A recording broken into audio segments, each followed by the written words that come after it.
Bonjour Patrice. Alors, ce matin en feuilletant les journaux, j'ai entendu parler d'Emmanuel, d'Irma, de José, pas un feignant dans la borde. Bonjour Laurent, bonjour à tous.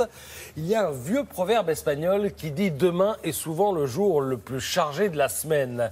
C'est ce qui m'est spontanément venu à l'esprit en lisant les journaux ce matin, parce que des lendemains chargés, c'est ce à quoi on peut s'attendre après le passage d'Irma, qui dans son sillage laisse des plaies que creuse un peu plus la lenteur des secours, l'imbécilité des pillards et la bêtise crasse de ceux qui nourrissent les réseaux sociaux de rumeurs infondées.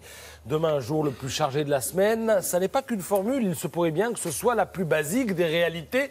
Demain, mardi, en effet, première épreuve sociale pour le président Macron. Les opposants à la réforme du Code du travail investissent la rue. Maître d'œuvre, la CGT pour un premier tour de piste. Le second est d'ores et déjà programmé avant que ne s'ébroue à son tour la France insoumise. D'où ce dessin de CAC à la une de l'opinion. Mélenchon et Martinez semblent, en pétard, on va dire. Alors demain, le jour le plus chargé de la semaine, l'expression n'est pas forcément à prendre au pied de la lettre, elle peut se comprendre différemment. Demain, c'est l'avenir proche, la semaine, c'est l'époque contemporaine. Prenez la loi travail, Libération s'est projetée dans la réforme. Le journal raconte l'histoire hypothétique de Dominique, il a 28 ans, il vient de décrocher un CDD dans une boîte qui fabrique des pièces pour automobiles, un CDD de 5 ans. La bonne nouvelle, c'est qu'il sera peut-être renouvelé. La mauvaise, c'est que sa banque lui refuse toujours son prêt immobilier. Elle trouve que Dominique manque de visibilité sur son avenir professionnel, forcément. Alors, je vous passe toutes les étapes par lesquelles va passer Dominique, mais à la fin de l'histoire, il se retrouve sans son 13e mois, à faire un job qui n'a rien à voir avec ce qui était prévu au départ, pour un salaire revu à la baisse avant de se faire virer avec des clopinettes pour toute indemnité. Scénario noir, sans aucun doute, exagéré, peut-être, légal, complètement, c'est à lire ce matin dans Libération.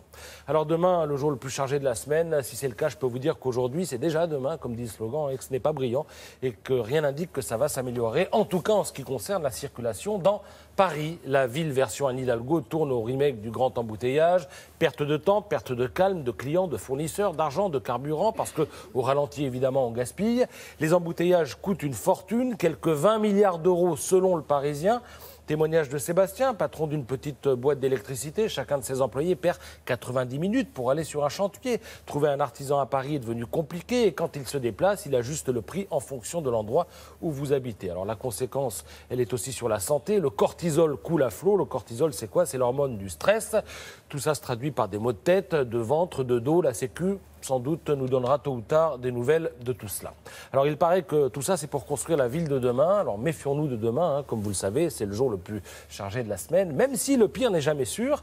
Regardez le Figaro, vous y trouverez un papier sur la ville de Dijon qui veut être la première Smart City, c'est-à-dire la ville va piloter à distance pas mal de ses équipements, l'eau, l'éclairage, la propreté.